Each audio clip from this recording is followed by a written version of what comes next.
Welcome, Full Plate members. We are glad that you have joined us today for a fascinating topic that's why it's named this way, a popular GLP-1 RA weight loss and diabetes drug. And we have an expert on this medication with us today because there's so many different questions around this. Dr. Bonnet, thank you for being with us today to share this wonderful information with us. Delighted to be here. Thank you, Amy. Well, Dr. Bonnet is board certified in family, sports, obesity, and lifestyle medicine. He's an associate professor at Stanford University School of Medicine and program director of the medical weight loss at Palo Alto VA. He completed his undergraduate and medical school degrees at Ohio State University, family medicine residency at Duke University, and sports medicine fellowship at the University of Florida. He also holds a master's degree in public health from Harvard. So thank you, Dr. Bonnet, again for being with us. And I am going to jump off, but happy to come back on if there's any issues. But again, thank you. Thank you so much for that kind introduction, Amy. And I'm very excited to be with you all today and hopefully share some of my clinical experience and the knowledge I've accrued with using a lot of these medications and hopefully get all your questions answered today too. I have a brief presentation here, maybe 20, 30 minutes tops, and then we'll have plenty of time for questions. So feel free to put them in the chat and we'll answer as many of them as we can. But anyway, so my day job, I work at the Palo Alto VA, and I also have an affiliate clinical associate professor at Stanford. And just to be clear, my views and opinions expressed here today do not reflect Stanford or the VA, but hopefully will be helpful knowledge for you all. So I know these medicines are pretty popular, and so I put just a couple of bullets here that we're going to try and cover within the next, like I said, 20, 30 minutes. I really want to give you all a little bit of background about how we view obesity as a disease, talk about sort of the role that these medications might play, and then the risks and benefits, and then also, importantly, how you can optimize your own success via lifestyle habits, whether or not you are using the medicines. So I wanted to just get everybody on the same page here with sort of a different kind of understanding of obesity as a disease, because I think it's really helpful when we start to talk about the medications. And obesity is really complicated. I wish we had a better answer for how it all worked. Quite frankly, we're still learning a whole lot about it. What we do know is that your genes can predispose you to obesity, but oftentimes it's the environment and the lifestyle that we live that really turn those genes on and really allow obesity to sort of come into fruition. So we know that the choices we make have a direct impact on our genes and our body weight, but we also know that we don't control everything. So it's not that obesity is an individual's fault, but the environment we live really can help support healthy decisions or can also discourage them. And we live in an environment where really it's very hard to eat healthy. We have very limited ability to do physical activity. So it's a very, what we would call an obesogenic environment, meaning that it really is promoting obesity development in really everyone, not just adults, but even kids nowadays, which is really quite traumatic and terrible. But again, there's hundreds of genes that control obesity, and there's different estimates to how much we think our genetics influence it versus our environment versus our lifestyles. And the easy thing to remember is probably about 50-50, right? You didn't get to choose your parents, so you can't control your genes. But we certainly have some influence over the environment and our lifestyle choices. And so that's where we typically focus our time and attention on. Now, I put this a little bit of a complicated slide here, and bear with me for a minute or two, because I think this is going to be helpful in understanding how weight kind of works in the body. And we know that many things go into weight, right? It's not just your genes, it's not just your diet, it's a whole host of factors. So I put many of them on here, and what you'll see is many of them are lifestyle related, but our genes certainly play a really important role. Our diet can have a big impact on our weight.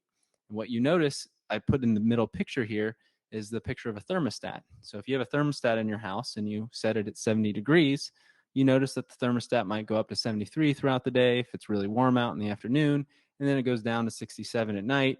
But on average, it's going to do its best to keep you at that 70-degree mark. And weight kind of works the same way in the body.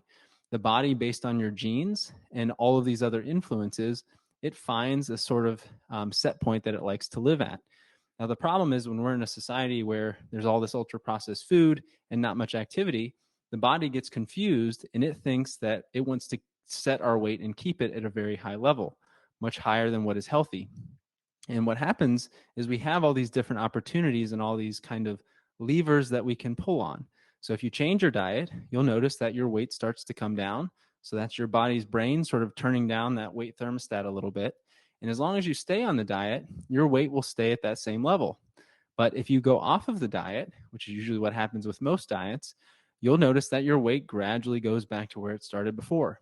So that's your body resetting it back to the same point that you were at previously. So the point here is that all of these things influence weight. And when you change one of them, it's a very complicated process, but then your body adjusts the weight accordingly. So for example, if you start sleeping better or your stress levels go down, you might notice your weight starts to come down too. Things can also make you gain weight, right? So certain mental health conditions, things like depression, anxiety, they can cause a lot of weight gain. Not to mention the medications that people get put on to treat these conditions can cause weight gain. Now we're going to talk about medications that help people lose weight. But again, you look here, it's a very complicated picture because all of these things can influence weight up or down. So when we work with patients, we really try to not only just address one thing, we try and address all of these things because not only do you want to lose weight, you want to feel great and be healthy and have good well-being too. So these are really all about creating a better life for our patients. Weight just happens to be one of the things that we're directly measuring and focusing on. And anyone who has dealt with overweight or obesity knows that it can cause lots of problems in the body. This is a very complicated slide that you don't need to worry about all the terms and everything on here, but obesity and specifically something called insulin resistance really impact the body from head to toe. So this is everything from mental health issues to strokes, even to gout that usually occurs in your big toe, and pretty much everything in between. Now, when you look at this, you can say, oh my gosh, weight is wreaking havoc on our bodies. And it really can, particularly when it has all these metabolic consequences. But things like high blood pressure, high cholesterol, high blood sugar, diabetes, sleep apnea, back pain, all of these things can be related to weight. So it can be a very depressing slide to say, oh my gosh, weight is causing all these problems everywhere. The reason I'm excited about this and think this is a really cool opportunity is that when we can help people lose weight, all of these conditions get better. So it's not that you have high blood pressure and high cholesterol and diabetes. It's you have a weight problem that is spilling into all of the other organ systems you have. That's increasing your risk for heart disease and cancer and everything else. But if we can get the weight down and off, oftentimes all of these things get better. So blood pressure comes down, diabetes improves, cholesterol levels get better, back pain can go away or disappear entirely. So we can reverse a lot of these conditions when we get the energy balance and the obesity under better control. So this is one of the reasons I'm excited to work with patients to do this, because it really can have a dramatic impact on health. And so what you are all interested in today is, well, what is the role of these new medications, right? It's like alphabet soup, GLP-1, GLP-1 RA. I mean, it's hard to even know what all these letters mean. And I will tell you, it is a confusing science, so I didn't come up with it, but I hear you. I have to spend a lot of time figuring it out too. But GLP just stands for glucagon-like peptide 1, and then the GLP-1 receptor agonist is the RA is the receptor agonist. The reason I put them both up there, GLP-1 is a hormone that your body naturally produces in the intestines. It's usually around for seconds to minutes, so it doesn't exist very long, and the body breaks it down and gets rid of it. The GLP-1 receptor agonists are the pharmaceutical drugs that have been developed to mimic the body's own hormone. The difference is these medicines stay around for a whole lot longer. So they can be around for anywhere from 5 days to 5 weeks. So they spend a whole lot more time circulating in the system, which is why they really have a pretty potent appetite suppressing effect. And the way these medicines work, they do have ways that they can change function all over the body. The major things it's doing when it's helping people lose weight, it changes some of the hormones that the pancreas releases that also affects the liver.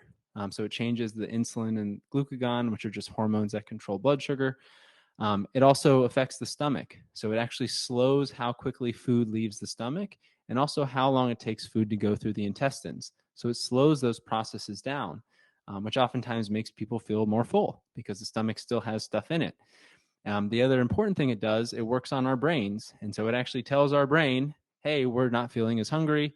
You don't need to eat as much food. You don't even necessarily need to drink as much water. So it is really sort of putting the brakes on that hunger drive system. Now, I did want to make one other quick comment here. The medicines we're primarily talking about today, it's super confusing from the pharmaceutical industry and the commercials you see and everything else that gets posted on social media. The two different molecules we're talking about are semaglutide and tirzepatide. Those are both different versions of this GLP-1 receptor agonist medication. Now, it's important to note with semaglutide, you've probably heard some of these names: Ozempic, Wegovy, Zepbound, Mounjaro. So semaglutide is just the name of the molecule. The pharmaceutical company who owns it made two different versions of the same medicine. So they made Ozempic, which got approval to be used for patients who have diabetes, and they made a weight loss version called Wegovy. Now, it is important to know those are all the exact same drug. They come from the exact same pharmaceutical company. The pens and the name are a little bit different, but that's the primary difference between them. So when people say semaglutide or Ozempic or Wegovy, that all basically means the same thing in terms of what the molecule is and the effect it has. Now, similarly, a different pharmaceutical company called Eli Lilly, they have a molecule called Tirzepatide, and there are two brand name versions of Tirzepatide. There's Mounjaro, which is approved for diabetes, and there's Zepbound, which is approved for obesity management. So again, all of those three are basically all the same thing too. So hopefully that can clear up some confusion, because I know it's very weird to hear all these different names and to know, well, which one does what and how does it work? They're all basically the same within each category. So all the Tirzepatide names are the same. All the semaglutide names are the same kind of drug. So what is the role of these new medicines, and what should we be doing with them? Like, you've heard a lot about them on the media. And when people have overweight or obesity, we primarily focus on treating it first with the foundational lifestyle behaviors. So making sure that we're helping people be physically active, improving their diet quality overall, and then working on behavior change to make healthy living possible. Now, when that's not enough, then for treating obesity, we have medications we can use as adjuncts, and we can also sometimes use bariatric surgery when it's appropriate. So the Obesity Medicine Association uses all of these things as tools, but again, it's always built on the foundation of the lifestyle changes first, then adding medicines and or surgery when indicated. And sometimes those things are the right things to do. It's not that they're good or bad, it's just we need to understand the risks and benefits and how to use them correctly. And when we're talking about treating obesity, we have to have goals of what we're trying to achieve. Not everyone is going to be able to achieve supermodel weight or even necessarily get back to a normal weight. The goal really is to reduce all of those health risks I showed you in that previous slide as much as we can. So we're really in the business of improving health. This is not really a cosmetic practice. So I think that's important to understand that the goal is really reducing the health problems that come with obesity. And to do that, the clinical target is usually about 5 to 10% of body weight. So how much is that? Well, it depends how much you weigh. If you weigh 200 pounds, 5% of 200 pounds is 10 pounds. 10% of 200 pounds is 20 pounds. So that would be a really good target for someone who weighs 200 pounds. You can do the math if you weigh 300 pounds or 400 pounds or whatever it is that you weigh, but it's a different number for everyone. So that gives you lots of really good health benefits. And I've listed them out on the slide here. Everything from heart health to diabetes improvement to knee pain and musculoskeletal pain, decreasing the risk of dying, healthcare costs, depression, all those sorts of things. The more weight you typically lose, the more benefits you typically get. So 5 to 10% is a good place to start. And if you can do more, even better. The good news is with that 5 to 10% is that typically lifestyle changes can help you get there. So most patients on a really good lifestyle program can lose about 5 to 10% of their body weight within the first year. Now, having said that, we have patients who lose tons of weight and do phenomenally well when they're doing a really good program. And we have patients who don't do that well in a lifestyle program and maybe can't even lose the 5 to 10%. It's not that you're doing anything wrong or it's your fault. It's just your physiology is different and it's not responding the way that we would expect it to. The good news is if you use lifestyle to lose weight, you can typically keep off about 2/3 of that weight. So people always regain some weight after they lose it. And that's true if you do surgery, if you use medications, if you use lifestyle. So everybody always bounces back up a little bit. That's normal. But again, about 2/3 of it you can keep off if you do really good lifestyle changes and continue up with them. In terms of comparing it with the medications and surgery, I think it's helpful to understand, well, how much weight do those typically lose on average? So when you add medications to lifestyle, the average weight loss is about 5 to 20%. And that's usually because of these new medicines. They're basically showing much higher rates of weight loss than what we were getting previously. So that's why they've been really popular, is because people are losing a lot more weight using the medications than they ever have before. Now, if you do surgery, again, the average weight loss is 20 to 25 or 30%. So it is still the highest, most efficacious way to lose weight, but it comes with many risks and potential problems along with it too. The other important part of this slide that I want to emphasize is that it's not using medications or doing lifestyle. If you choose to use medications, it's always with lifestyle. Same thing with surgery. So it's always lifestyle plus something else. It's never without lifestyle. So no matter what approach you choose, getting those foundational things right is super important. And even for the people who prescribe them, it's actually inappropriate for me to prescribe these medicines without giving someone a lifestyle program. So making sure that they're focusing on diet changes and increasing their activity. The words I put on the screen here are just copied directly from the package insert of the medication, which is basically what tells providers how you should be using this medication. What is the indication and what is the appropriate usage? So it is always combined with lifestyle changes as well. But what you probably all want to know is how much weight will you lose if you go on these things, and will you keep it off, which are really important questions. So I put a nice little summary slide here, which compares the two different molecules we were talking about before, which is semaglutide and tirzepatide. So you can see the average weight loss with each of them. And we'll start with semaglutide. The average weight loss is about 10 to 15% of body weight. Tirzepatide is a little bit higher, so it's about 20% of body weight. The interesting thing with these medications is that for some people, again, I told you the average weight loss, but if it's an average, that means people do better and people do worse. So for about a third of the people who go on these medications, they seem to work phenomenally well. So these are the people who tell you all those wonderful stories about how much weight they lost and how much the drug changed their life. For about a third of people, it does seem to work really well, basically comparable to the results people get with bariatric surgery, which is really impressive from a medicine. Now, what I will tell you clinically, because I see lots of patients and I've written a lot of prescriptions for these, there are plenty of patients who do not lose any weight at all when they take them. So about 1 in 12 with semaglutide or 1 in 10 with tirzepatide, that's a patient at least every day or every half day that I see who is not losing any weight at all, even when they're taking this medicine for months. So what I will say is these medicines are not perfect. They do not work for everyone. For some people, they do work really well, but it's good to be mindful of that you may not be a responder to this. And so it may not be a good choice for you. The other thing I put on here is these things are expensive. So for 1 month of these, Wegovy is about $1,400 and tirzepatide is about $1,100 for weight loss. That is per month. So you get 4 weeks of drug for that. So that means you have to keep paying that every month because most insurances do not cover these. So they are insanely expensive. I mean, that's basically a rent payment or a mortgage payment for the month. So these things are not cheap, which is a real problem for people getting access and being able to use these. The last comment I'll make here is that although people can lose a lot of weight on them, it does not happen overnight. So it takes a long time for people to lose weight.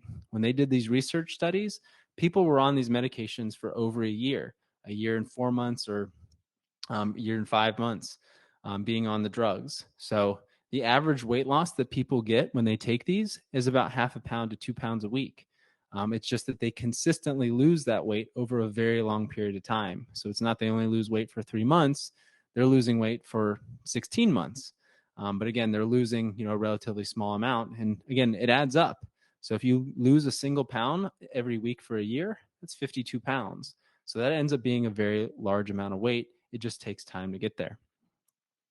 Now, the other thing I wanted to highlight here is that they've also done some other studies to look at this.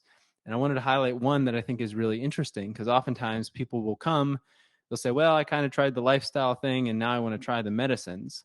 And oftentimes they can just be prescribed them and start them. But the study I showed you right here, basically they said, well, what if before we give people the medicine, we have them do a really intensive lifestyle program, lose as much weight as they can, and then if they lose at least 5% of their body weight, then we'll give them the drug after it to help them continue with their weight loss journey. And so when they did this and people lost weight first, they lost almost 7.5% of their body weight. The people who got the drug, or the blue line, so you see their body weight continued to go down. The people who got the placebo, which was the not active drug, basically kind of stayed about where they were. So they kept about 2/3 of the weight off that they lost with their lifestyle changes. Now, the important thing here is that the people who did the lifestyle program first and then started on the Tirzepatide medicine lost a whole lot more body weight than people who just do the Tirzepatide, simultaneously. So they lost about 20% more weight, or a relatively plus 20% more relative weight doing it this way. So in the slide I just showed you, the average weight loss is about 20% on Tirzepatide. But if you do the lifestyle program first and then you do the Tirzepatide, people lost 25% of their body weight. So they lost a whole lot more weight, which is pretty exciting. And so that tells me that we want to make sure we get the lifestyle program first before you just jump to the medications. Now, I'm going to show you one other quick study here that shows you the power of the lifestyle component of this, which is really that, again, they did a similar sort of thing here. And liraglutide is an older version of these medicines. But in this study, they had people work on losing weight for the first 8 weeks of the program, eating about 800 calories a day. And then they either gave them the drug, which was liraglutide, or a placebo, which was a fake version of the drug that wasn't active. And then they also compared it to, what if we just prescribed them exercise, have them do 150 minutes of exercise, do some resistance training each week. How well do they do? Or what if we combine exercise and the medicine? And what they found is that exercise basically did as good as liraglutide did in terms of losing body fat and keeping it off. Now, the best of all approaches was to combine them all together. So having a good exercise program and using the medication helped them lose even more body fat. So again, good strategy for combining everything together. Now, one of the challenges here, it's not just about losing weight, it is about keeping it off. And so when we talk about weight regain, we have some data that shows us that when people went into these trials, like the research studies, they took the medicine, they lost all this weight, they lost, in this case, 17% of their body weight. And then all of a sudden, when the research trial ends, they don't get any more medicine because it's not FDA approved. The pharmacy doesn't have to give to them, so they have to stop it. And what happened over the next year is they regained 2/3 of the weight. So at the end of that year, they were only down about 5.6% overall. So a tremendous amount of weight regain that happened, basically when people stopped the medications. Now, we don't know what these people were doing. We don't know what their lifestyle program was, if they had any. But clearly, if you don't do a whole lot, weight regain is pretty common. Now, the other comment I'll make here too is that when they looked at who was gaining all this weight back, it looks like the people who did not lose very much weight pretty much started right back where they began. So their weight came back to the same level they began with. If people lost a ton of weight, they didn't gain all of that weight back. So again, for the people it worked really well with, they still were able to keep a little bit of the weight off. But what this tells me is that for people who are just trying to lose 5 or 10 pounds, or trying to get their beach body for the summer, this is not a good strategy. It might help you lose the weight, but you're probably going to regain all of it if the only thing you do is really take the medicine and then stop it. And there are lots of problems with this medicine. It's not that there are no issues and that everything is great and wonderful. We see lots of side effects, and most of them are in the digestive system. So things like nausea is incredibly common on these medications. I'd say the majority of patients will get some nausea at some point if you get the dose high enough. I also see a lot of constipation in my clinic. That's probably because people are eating less and drinking less water too, that contribute to that.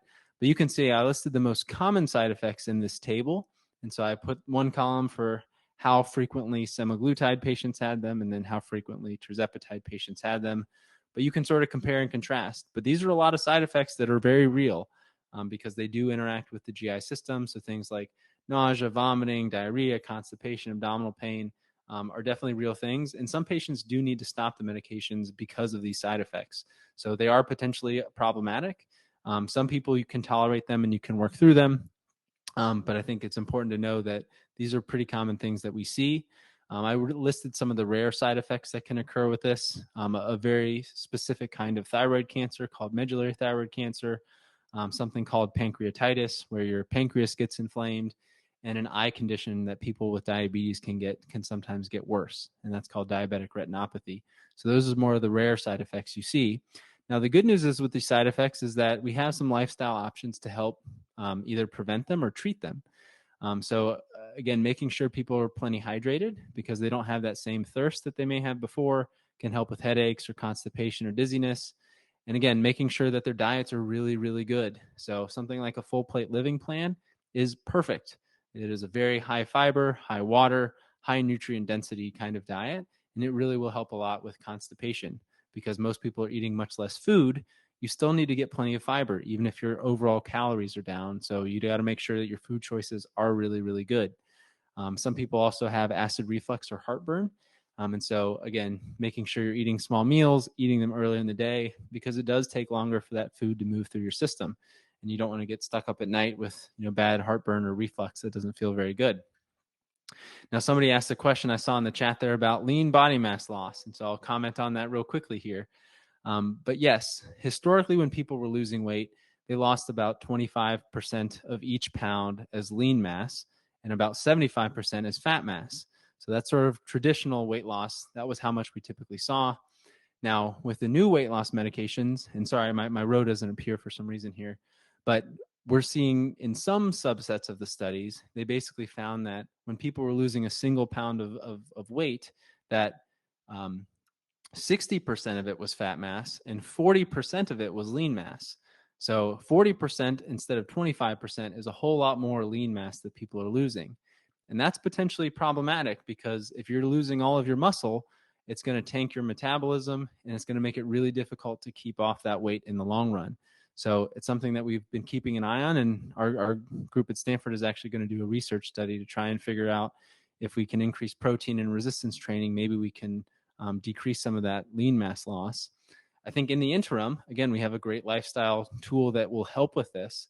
So we really try and make sure that patients, even though they're eating much less, are still getting good sources of protein. That can be a plant protein or an animal protein, whatever you need, but getting at least 1.3 grams per kilogram per day of protein. And that's probably more than most people generally are getting if they're just following the normal guidelines. But it really is important to prioritize that when you're trying to lose weight and you're not eating as many calories. And ideally, you also need to have the resistance training or strength training portion because your body not only needs the substrate and not only needs the amino acids and the proteins to build the muscle, it has to have a signal and a stimulus to say, hey, I need you to keep this muscle around and rebuild it. And that's what the weight training does. So you need the substance and you also need the stimulus. So that's why you got to do the weight training and then also make sure you got plenty of protein to do it. So we do try to emphasize making sure exercise is a component, specifically strength training. And there are lots of really great medical fitness professionals who can help you do this because many of our patients are not as familiar with doing this, may not know how to weight train safely. And so we really do prioritize that. We have physical therapists. There are also trainers and other things that people can see in the community too that can really help progress you in a safe way.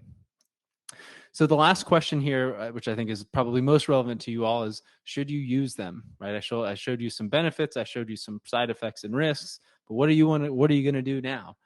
And what I will say is that these really are a tool, right? They are not a panacea. They're not a single solution. And they really do need the lifestyle changes to work well. Again, they mostly are reducing your appetite, but they are not going to magically make you healthy. You must make the dietary changes, add in the exercise, work on reducing your stress, improving your sleep, all of those other things along with them.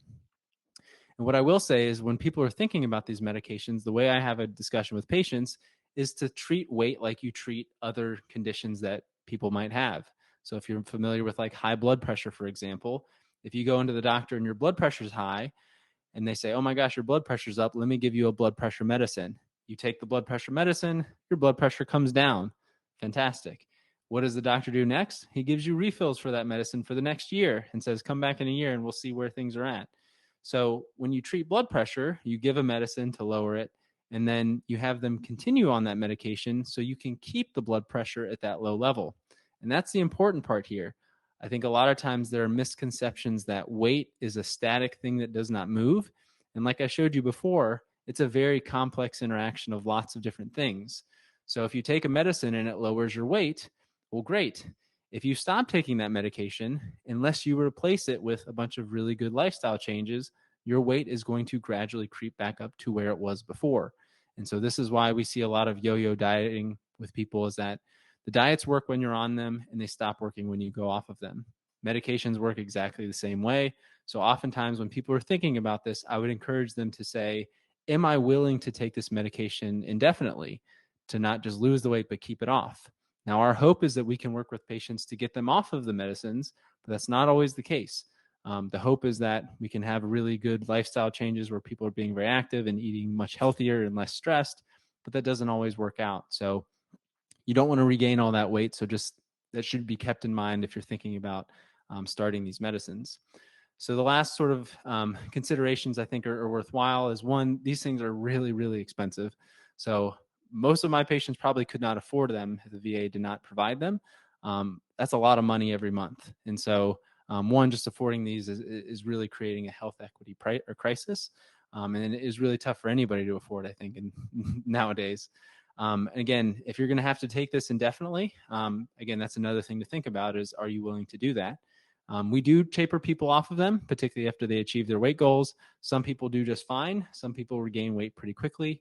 You can always restart them, but again, the goal is to not have lots of weight gain. And when we have people losing weight, you're not going to lose 50 pounds overnight or 30 pounds in 30 days. You may lose 5 or 10 pounds in the first couple of weeks you're on it, but then it's going to go to a more gradual pace, half a pound to 2 pounds a week. So don't be discouraged by that. That's exactly what you want to try and achieve, because again, a pound a week is 52 pounds a year, and that's phenomenal. So keep that in mind when it feels very slow. And then lastly, again, I think I've emphasized enough how important the lifestyle changes are, but using resources like the Full Plate Living program that's free and available online will do wonders for helping manage some of those side effects and also helping to optimize your own weight control. And then making sure you're getting enough protein and doing the resistance training piece is really important. The last sort of tips I'll share, these are basically what people who've lost at least 30 pounds and kept it off for over a year said, these are the things that I do every day that helps me manage my weight and that has let me succeed. And it's probably not super surprising, but they're very active. So they're doing about an hour of exercise every single day. They're eating consistently. They typically have breakfast, eating a relatively lower calorie, lower fat diet. Again, just like Full Plate Living. They're monitoring their weight, so they're keeping track of it. And then importantly, I think this is a really valuable one, they catch slip-ups very soon. So it's not that one day turns into 1 week, 1 month, and 6 months. It's, hey, maybe you have a bad meal, bad day, bad weekend, whatever it ends up being. And then all of a sudden, the week starts over and they get back on track right away. So, 1 pound doesn't turn into 25 pounds. It really is just a minor slip up and then they get back on the program. So I think that's really important, of not having that all or nothing mindset and being, thoughtful and understanding and having grace about, how difficult it is to lose weight and keep it off. So just to summarize here, again, I think these are wonderful tools. They're really exciting time to have and pretty cool medications to use, but they really do not replace lifestyle changes, but they can be used as adjuncts to it. I showed you lots of potential side effects. They are relatively safe, but it doesn't mean that you won't have a problem if you take them.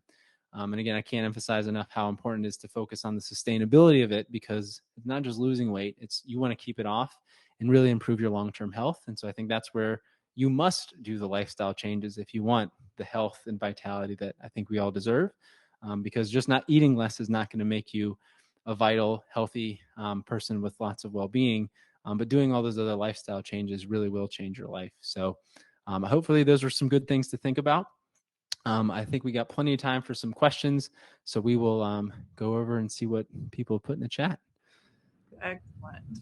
Thank you, Dr. Bonnet. I really appreciate you taking your time to share this great information with us, because it is so confusing and we get lots of different questions about it. So I love that you have taken the time to share this with us, and someone who prescribes this and uses this along with lifestyle, medicine to really improve the health of your patients' lives. So thank you for being with us today. Really appreciate it. My pleasure. And yeah, hopefully we have some good questions we can go through. Yes, let's take our time and go through some question and answers. I know we have quite a number. We'll try to get through as many of them as we can during this time. A couple that I even had on my mind that I knew we would have that actually did pop up. So let's see. Here we go. How do these drugs work for diabetics? What's the rationale for them? Do they stay on their other diabetes medications? Yeah, really good question. And so these drugs were actually developed for diabetes specifically. So one of the things that they do, and I can go back to one of those slides, is they actually increase the hormone called insulin, which is the hormone that lowers blood sugar. So they actually increase the amount that the body is creating of it. And they also decrease the amount of blood sugar that gets produced by the body. So instead of having the liver produce it, it shuts that down too. So the net effect is blood sugar levels are lower overall. That was actually the initial design of these drugs, and that's why they're all initially approved for type 2 diabetes. They just found that out that, oh my gosh, as a side effect, they didn't realize that they were going to have all these people start losing all this weight. And so they said, oh my gosh, we can make way more money on that. So we should make a weight loss drug of it and increase the dose so we get more weight loss effect. So yeah, that's how they were designed. But yeah, they will still lower blood sugar. They can lower blood sugar about a point or point and a half or so of an A1C. And then obviously the weight loss itself helps lower the A1C as well. So they are pretty good, and they are used to treat diabetes. I mean, it's, depending on where you work and what insurance you have, I mean, they can be a wonderful treatment for diabetes because you're also getting the bonus of weight loss, which many people with diabetes also benefit from too. As well as your prescriber should be talking about lifestyle changes, and that helps as well. So, Exactly. All right. With weight loss, are you adjusting their medications for hypertension, diabetes, etc.? Great question. So yes, we have to, because like I said, if we do our job and weight comes off, all these things get better. So it's actually not, the weight loss isn't dangerous to patients, but if you're on 2 or 3 blood pressure pills and all of a sudden you lose a bunch of weight and you're eating a much healthier diet, the drugs are dangerous to you because they can make blood pressure go lower than normal. So we actually do have to pull patients off medications for diabetes, for high blood pressure, because it can cause both of those conditions to go lower than normal with certain medicines. Now, these medicines don't cause blood sugar to go lower than normal, but things like insulin can, glipizide, there's a whole slew of agents that can cause blood sugar to go lower than normal. Blood pressure pills definitely can cause blood sugar or blood pressure to go lower than normal. So yes, when we're doing this, we're monitoring all these things with patients to make sure that, hey, are you feeling dizzy or lightheaded? What are your fasting blood sugar levels? To make sure that, hey, if they are getting low, then we do need to either cut the dose in half or stop some of those other medicines. And that's the hope. We want to get people off medicines and not give them more of them. And hopefully, if people are doing this, they're going back to their provider. Usually, what diabetes is, every 3 months you're going in to test, that you're following up and having those lab work done as well. Yeah, exactly. All right. Where does metformin fit in or compare with the Lilly or Novo drugs? Metformin is actually a pretty good drug. I mean, despite me giving you a talk on drugs, I'm really a lifestyle guy first. I know. But I think metformin, it's probably one of the oldest diabetes drugs we've used. It is the first line agent for people to take who have diabetes. So it's very cheap. It's been around forever. We have tons of good studies on it.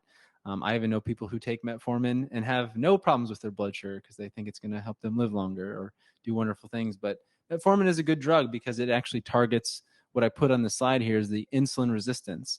So it really does help mitigate blood sugar levels. So it does lower blood sugar levels.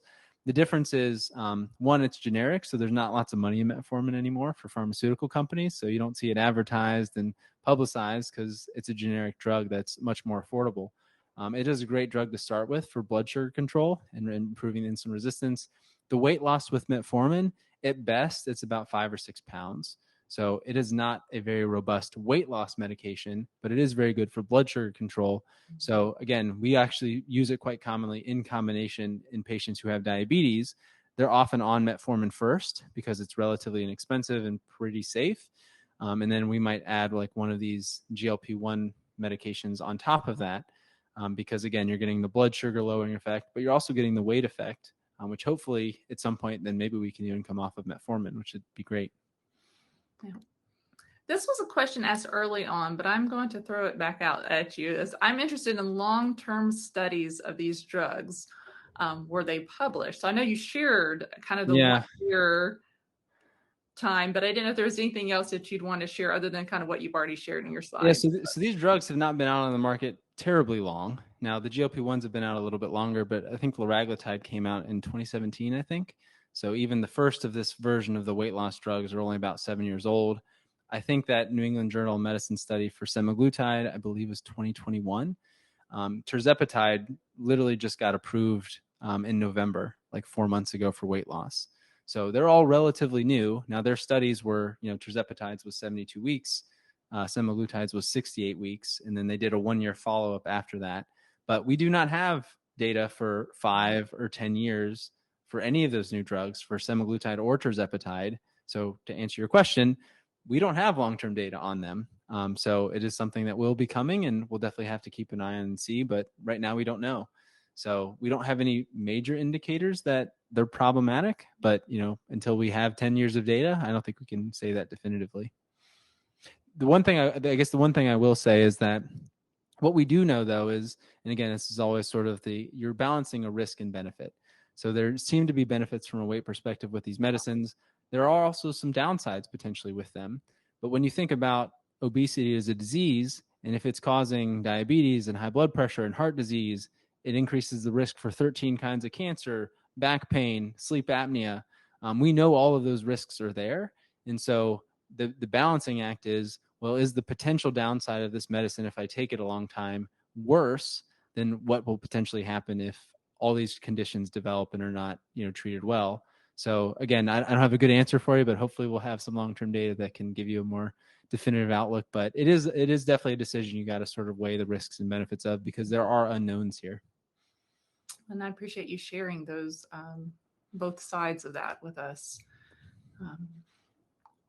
I'm not familiar with this drug, but I'm hoping you are. What about Sandexa? Yeah, Saxenda. So Saxenda is the brand name of liraglutide. I think I actually had one slide on here that was liraglutide, which is Saxenda. That was this exercise slide. So liraglutide is Saxenda is the brand name of it. And again, to confuse everybody, just like there's semaglutide, Wegovy, and Ozempic, there's liraglutide and Saxenda as well. So they all have multiple names, but those are the only 3 GLP-1 medications that are approved for weight loss. There are other GLP-1 medications that are approved for diabetes, like exenatide, dulaglutide. There are other ones. The weight loss with them is not as good, but the diabetes control is still pretty good. So people are on them. It's just they weren't approved for diabetes, so they didn't make it into or approved for weight loss. So I didn't focus on them as much today. I know we have a lot of diabetics that have used this along with using full plate living for lifestyle changes and have seen great success. And I know one of the issues has been the shortage of the medication. What have you experienced around this? And I guess just your thoughts around it. We've had tons of shortage problems with the medication, which I think is another potential downside here. I mean, so back in 2022, I was the top prescriber of semaglutide at the Palo Alto VA. And then for the last 8 months, I have written 0 new prescriptions for semaglutide at the VA for weight loss. So we have not had it available to use for patients. We just started using Tirzepatide relatively recently because it was just approved. But that was the 3rd time we've had a shortage with semaglutide. They varied in the severity. But yeah, there is an incredible demand that the company cannot keep up with. So you will find, I mean, the company has released these statements, so it's not a VA problem. It is a worldwide problem. They cannot produce enough of the drug. They have been working frantically to open as many facilities as possible because, I mean, they're making a ton of money on these medicines. So it is in their best interest to make as much as they possibly can. So that problem is being worked on. But yeah, we're definitely seeing shortages of semaglutide. Tirzepatide hasn't been too bad yet, but it is coming. There will be a shortage of Tirzepatide too, I'm quite certain, just given how much people are using them and the fact that semaglutide has been unavailable. So, the good news is that there are more than 70 of these kinds of drugs being developed right now. So we're going to have a slew of these medicines available in the next few years. So this is a very challenging time to get them, and they're very expensively priced. The price will come down. The access and availability will improve significantly. But in the short term, we're sort of in a bottleneck of everybody wants it and is clamoring to get it, and there's just frankly not enough. And I think this question, do you think insurance will ever cover these? I think you kind of mentioned that kind of in time. Some does, like the VA does cover it, but usually most of the others don't. Yeah, there are insurances like TRICARE. Depending on the program you have, I mean, every insurance is different. And so even your specific plan under a specific umbrella. So there are different plans under Blue Cross Blue Shield or Aetna or United or whatever insurance carrier you have. The VA has chosen to cover it. So some insurances and some employers do cover the medication. In that case, it is quite affordable. And I think eventually they will cover it. Because they've published data on not only the benefits from a weight perspective, a diabetes perspective, they've now published data that there's a benefit from a cardiac perspective and potentially a sleep apnea perspective. So they're working to get other indications for the drug, which means that eventually the insurance is going to have to cover it. But it still will take time, and they will be dragging their feet because they don't want to spend all this money either. Well, the speaker did not show any disclosures. Just wondering. Oh, yes. I'd love to say I have $10 million from Novo Nordisk. One of the good things that I've taken $0 from any pharmaceutical company. The only disclosures I have are from places like Ardmore, who've supported some teaching kitchen research from us. I've worked with the American College of Lifestyle Medicine, the American Board of Lifestyle Medicine. I have a couple books that I have published, but I'm not getting any kickbacks. I'm happy to, I suppose I'm happy to say, I don't know, kickback's probably good, but in this case, it's very helpful to have not taken lots of money from them, because clearly you could see my spin if I was getting lots of money and was saying bad things about them. That might be a problem. But to this point, I'm just a provider who just has an unfortunately been able to use a lot of the drugs, and I'm here mostly to educate people. So they're not paying my way, and they don't have a lovely mansion from them. Which is why we have you on, because we love to share kind of non-bias on lifestyle as well. I get some speaker honorariums from conferences and things for presentations, but I've got nothing from drug companies other than I'm sure they would love to pay me money to speak on their behalf, though. All right. What other questions? We got a few more minutes to answer some. I do appreciate the person who brought that up. I should have included a disclosure slide on there. That was a very important point. That's a good point. All right. If the stomach is slow to empty, does that change the risk for anesthesia or intubation? Really good question. So yes, they are having some problems with this, and there were some reports. The reason is that when people have a surgery or an operation, they typically have you not eat anything for at least 8 hours. Usually it's overnight, so that the stomach is empty and there's nothing in there, because people can reflux that or have issues, and it can go into your lungs or cause other problems.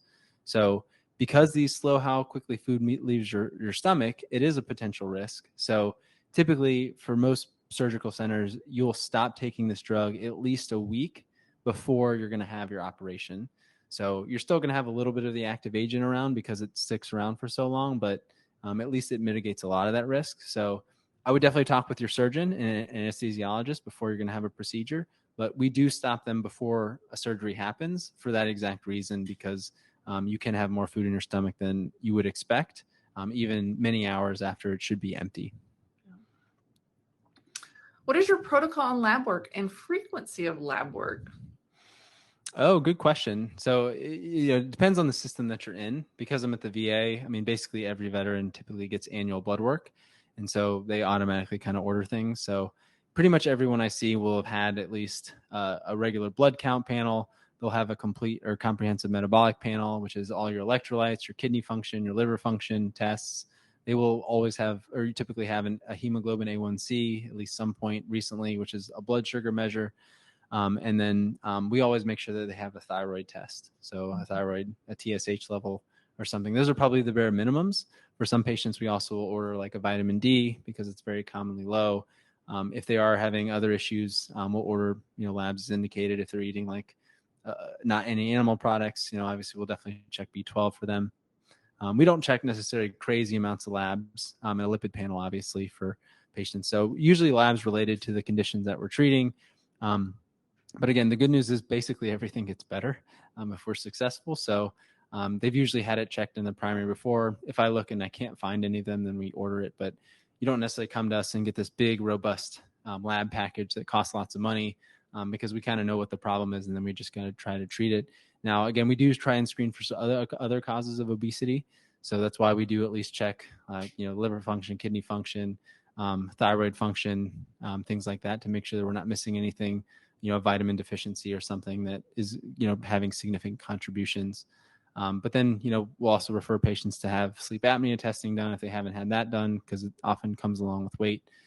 We can send people to the GI person to look at their liver, because, sometimes liver tests can be normal, even though they've already developed some fatty liver or scarring or things. So just depends on the person. But yeah, those are probably the general things that we're checking. We don't necessarily go crazy with like fasting insulin or stuff like that. We'll have obviously blood sugar as well, but those are probably the normal things that we'll check on patients, unless there's a unique situation we need to do something else. So I'll put my public service announcement. If you've not been to the doctor in a year, go. Yes, it is good to have. I mean, if nothing else, it's good to have a baseline. Yes, it's good to have a baseline. Even if you think you're totally healthy and fine. I go every year, and to me, it's nice to see where you're at and what needs to change, and what, it's always, to me, I enjoy that. But all right, does one particular semaglutide drug have less side effects than others? Yeah, so I see the question there was about Rybelsus, Yeah. which is the oral version. So the medicines I talked about today are all injectable versions. So they're a once a week drug that you inject on your own in the safety of your own house. But Rybelsus is a pill that you take, and so it was also developed for diabetes, because pharmaceutical companies assume that most people like pills better than needles, which is probably fair. With Rybelsus, the weight loss is about probably 60% less than with the injection. So we don't actually use the oral version at all in our clinic, because one, it's still really expensive. And if you're going to get that much worse weight loss results, it doesn't make any sense for us to do. Like, we can't justify the cost of it, even if somebody prefers the oral medication version of it. Now, having said that, they are developing an oral version of semaglutide for weight loss specifically. But to give you a comparison, with the injectable version, the dose is up to 2.4 milligrams at the maximum. The oral version that's only being used for diabetes, that again, maybe 60% or 40% less weight loss. The maximum dose of that is 14 milligrams for diabetes. The version that they're developing to treat obesity in a pill form is 50 milligrams. So the injectable version, 2.4. The oral version, to get about the same amount of weight loss, is 50 milligrams of dosing. And that's typically a daily medicine that you'll take. So much, much higher doses you have to take in order to get the same effect from the injection. But they are being developed because they know people like pills. Yeah. This is an interesting one that kind of plays off just lookalike products from compounding pharmacies when the drugs aren't available from the manufacturer. Yeah, so this is probably a good public service announcement. Again, we don't use compounding pharmacies, but we know they exist and that some people are choosing to use them. There is a shortage of these medications, which is the only reason that compounding pharmacies can actually sell them, because they are patented products. So there are patents for up to 20 years for these medications. And so normally you can't just go to a compounding pharmacy and buy a patented drug. Pharmaceutical companies would lose crazy amounts of money if that were the case. So because they're on shortage, the compounding pharmacies are allowed to create them. They are reconstituted from the salts of the product. So they basically kind of have like a powder.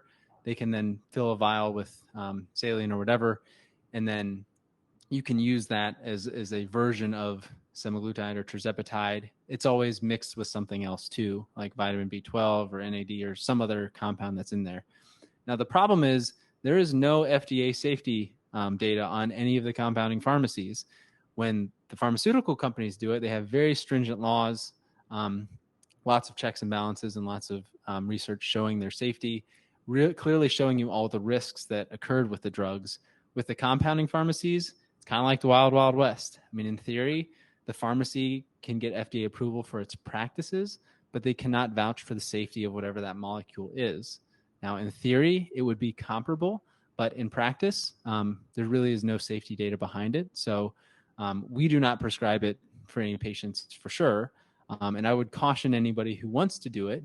We know it does happen, and we know there probably are some that are working quite well. But you really want to be careful doing that because, again, none of that stuff has ever been tested for safety, and it is not FDA approved. So if you have a side effect or problem, we really don't know what's going on there. And so I would just say, be careful. Yeah. How does stress affect weight? Is it just related to overeating? Stress affects weight in lots of different ways that I don't think we fully understand. Yeah, it can be related to, emotional eating is definitely a thing. So, if you just think about emotions in general, we eat when we're happy, we're celebrating. So we have cake and ice cream and everything else. We eat when we're sad, oh, it was a horrible day. Like, have some ice cream and just, veg on the couch. And then when we are stressed, the stress response varies a lot. I know people who get stressed out and they order pizza and eat the whole thing. When I get stressed out personally, like I actually don't eat anything, like my appetite gets very suppressed. So stress is an individual response, but it operates through a bunch of different ways. So it can be because stress can contribute to sleep. So if you're not sleeping well, that increases the risk and cravings for carbohydrates and more food. If you're stressed out, again, just that emotional response can lead you to eating. So yeah, it's quite complicated, and I definitely can't give you an easy answer, but we know in general stress is not good, like from a chronic stressor, and that it typically leads to less optimal lifestyle choices. Most people aren't working out when they're stressed out. They're also not necessarily making the healthiest choices either when they choose to eat. So it probably has multiple different effects in many different ways. It's working against us. Thank you. I know you kind of touched on just lean muscle mass. So I thought Linda's question was good. And it's something that always comes up with this drug is just the amount of lean muscle mass you lose. So she says, I'm unable to exercise much to muscular bone problems. So is there no hope to lose weight? Yeah, so the beauty is here, and my background's in exercise physiology, and I still hold my personal training certification. So exercise is near and dear to my heart. So we work with lots of physical therapists too. So our goal and our mission is that we think we can help anybody become more active than they are.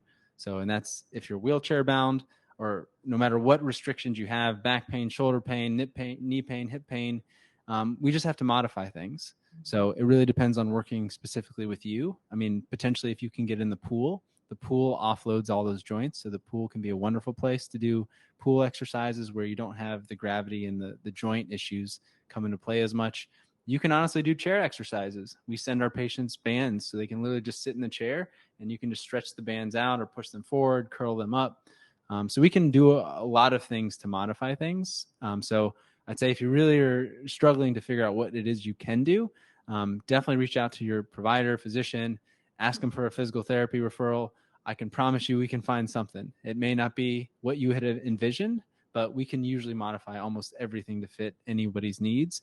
And sometimes it is starting small. Like maybe we have some significant range of motion limitations or strength limitations, balance limitations, and we can work around them. So I'd say don't give up hope. You can still lose weight, even if you can't do a very robust exercise program. And again, I'd say most of weight loss probably comes from other things too. So it's not just the exercise. A lot of it ends up being the diet. So I think if you can get your diet in really good shape, you can make a whole lot of progress. Obviously, you want to add in the exercise for assistance and to help with the muscle mass and everything else too. Very good. I loved that thermostat. All Oh, the yeah. factors that really play into that. And I think if, we always tend to pigeonhole one thing, but a lot of times it's so many different factors and every small step, and especially with full plate, we're all about the small step approach that really small little changes can have big impacts long term. So Yeah. love that. Thank you. I agree with that too. And I'd say even if there's one that you really cannot do, right? Some people just have to work, 3 jobs and like, I just don't have time to sleep. Well, then focus all your energy and time on really getting the diet right or really nailing the exercise program. And so maybe you can't do one thing, but maybe you can do a bunch of other things. Maybe you can't do the exercise, but maybe you really can focus on your mental health and meditation and mindfulness and, reducing your stress and not worrying about it. Because I think all of those things definitely can help you. Yes, for sure. Um, And a lot of times one positive step in another area leads to other positive steps in others. And so it's not about, one of our favorite things we say here is not about perfection, it's about progress. And no matter how small that progress is, it's constantly changing that mindset to a positive. Congratulate yourself for all of those small steps you made, and not worrying about what happened in the past. You can't change that, but it's really about what you choose to do and choose to focus on the positivities moving forward. Well, we're right here at time, so I'm going to call it. Thank you again for your time today, Dr. Bonnet, and for answering so many of the questions. I know there's so many others there, but please join us in the private Facebook community that we have for our Full Plate members. If you haven't joined Full Plate Living yet, go to fullplateliving.org. Join us. It's 100% free. We do workshops like this all the time. I think we have one coming up. It's going to be a cooking demo. It's a build your own meal. So we have a lot more coming up. Love having topics like this. So thank you again, Dr. Bonnet. I hope you have a wonderful day. My pleasure. Thank you all for coming. And yeah, hopefully we can get all your questions answered elsewhere too. Take care. Bye-bye.